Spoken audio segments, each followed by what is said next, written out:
Modern dating feels so difficult. What happened? Why is it so hard?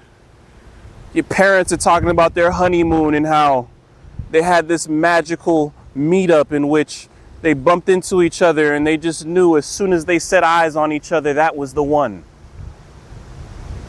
They met on a fateful night on a cruise ship. Your mom was nearly falling off the boat and your dad reached his arm out and he just knew that that was his wife.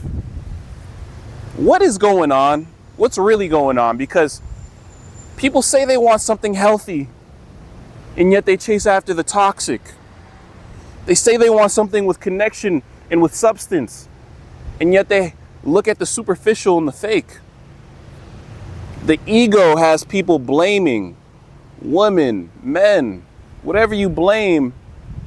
At the end of the day, you might be missing something because we're not looking at this how we need to look at it. Let's stop looking at this with ego and let's start looking at this with psychology.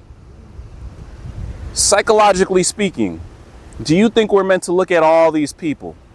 You can see 100 people you're attracted to before you even eat breakfast in the morning. In my opinion, I think that is damaging to the psyche. Why? Because it's an overload of information. It's an overload of information. And you get disillusioned with all these superficial opinions. If you see all these people you're attracted to, you see something good, you're naturally going to think there's something better. But you're not looking at anything that's real. You're looking at the superficial. Yes, you can see all these people you're attracted to, but you don't know these people inside and out. You might have someone in your life who is a suitable partner, and you're comparing them to a crush you have online who you know nothing about. So on one hand, you have something that's real. On the other hand, you have something that's fake, and they're competing with each other. And yet the fake thing wins because the fake thing has less cons simply because you cannot see those cons. So you're only seeing the real of one thing constantly. So the victor is constantly the fake thing. You go with the fake thing, you get hurt and you think nothing's real, but you've just been choosing fake the entire time. The entire time. So I say all that to say, it's dangerous to look at all these people because you get a natural sense of FOMO, fear of missing out. It's not that you have nothing good, it's that you always think there's something better and you find yourself chasing perfection when we all know perfection does not exist. If I gave you $1 million right now, would you be mad if someone else had 10 million? That sounds crazy, and yet that's how we're operating. A good thing is a good thing and cannot be taken away because there's a quote unquote better thing. If you have someone who's compatible for you, maybe they're not perfect for you, but they're compatible with you, why do you need better? You don't really, you're just gaslighting. And at the end of the day, this is the pattern that we've kind of been swept into. It's very easy to fall into this pattern because we think, oh, there's a natural progression of things. I deserve the best. I'm the best, so I deserve the best. But just because you're evaluating something in one area does not mean it is going to fulfill things in other areas. Just because you found a dime piece, bro, does not mean her personality matches her looks. We always want our cake and we want to eat it too. We're looking for perfection. People don't want to admit it. There's no such thing as perfect. The only thing that exists is compatibility, authentic compatibility, but no one's actually looking for it. They say they're looking for it, but their actions show they're actually chasing after perfection, which is fake.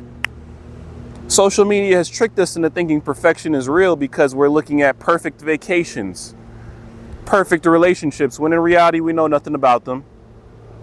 In reality, that was just a nice picture. Doesn't really prove anything about the situation. Like, have you spent a day with those people? Do you know what they're going through? Probably not, right? Probably not. So what are we really looking at? Real life, I'm a real person. I cannot compete with an illusion. Sorry. Real people should not be competing with illusions, and yet this is what's happening. Real people are competing with illusions made up in people's minds.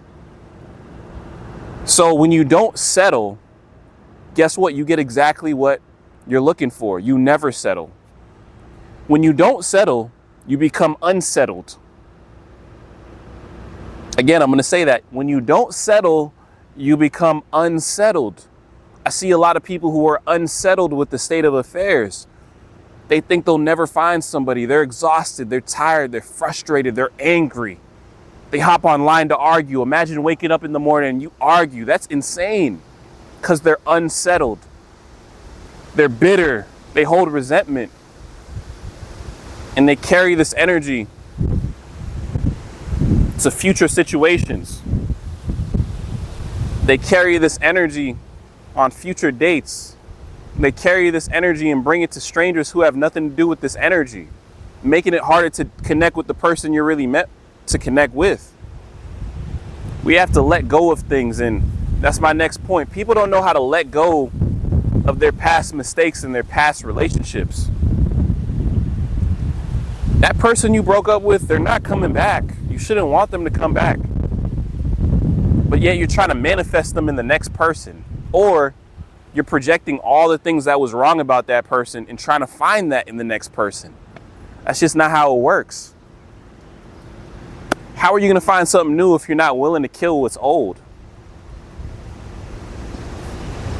You know, I can always tell when someone's carrying around baggage because all their questions pertain to, oh, how was your last relationship this? Oh, they always want to talk about the past. They always want to talk about their past, their relationship. Listen, at some point we have to talk more about moving forward.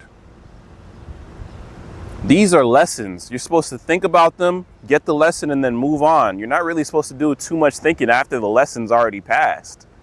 And I think that's another problem. So in short, what am I really saying? It's not that there isn't a relationship for you.